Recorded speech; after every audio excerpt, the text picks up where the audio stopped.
এটা আমরা নিজেরাও যখন করেছি তখনও বিভিন্ন জায়গা থেকে জিনিস জোগাড় করেছি, কিন্তু এখানে আমি অনেক ছবি দেখছি যেগুলি এর আগে আমি আন্দোলনে দেখিনি, এবং এই জিনিসগুলি জড়ো করা, এই জিনিসগুলিকে প্রামাণ্য দলিল হিসেবে ধরে রাখা এবং এগুলির ভিত্তিতে আমাদের দেশে ন্যায় বিচার যাতে আসে সেটা আমি আশা করি।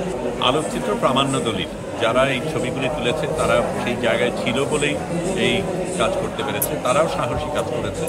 কিন্তু এখানে অনেক কিছু আছে যেগুলি অস্বীকার করা হবে, আমাদের ভোলানোর চেষ্টা করা হবে, সেইটা যাতে না হতে পারে সেই কারণে এই কাজগুলি দরকার, এবং এই জিনিসগুলি লিপিবদ্ধ করাটা অত্যন্ত প্রয়োজন।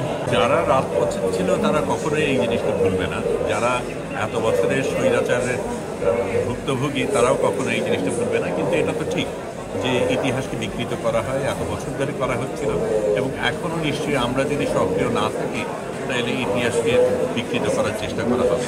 সেই কারণে এইরকম প্রদর্শনী অত্যন্ত গুরুত্বপূর্ণ, এবং এই প্রামাণ্য দলিলগুলি আমরা ব্যবহার করে যারা এর জন্য দায়ী তাদেরকে বিচারে আনা হবে। সেটা অত্যন্ত নিপীড়কমূলক এক সরকারকে হটানোর জন্য আমরা অনেকেই রাস্তায় ছিলাম, এবং সেই গেছে, কিন্তু শুধু সেই গেলে বাংলাদেশ মুক্ত হবে না। বাংলাদেশ তখনই মুক্ত হবে যখন এই বৈষম্য বিরোধী আন্দোলন দাবিগুলি যেগুলি ছিল সেগুলি বাস্তবায়ন হবে, এবং যতদিন না সাধারণ মানুষের দাবিগুলি সাধারণ মানুষকে যেই অধিকার দেওয়ার কথা সেই অধিকার এই দেশ দেবে, ততদিন আমাদের এই আন্দোলন চালিয়ে যাবে। অনেকের আন্দোলন, অনেকের ত্যাগ, অনেকের রক্তের কারণে আমরা এই জায়গায় আসতে পেরেছি।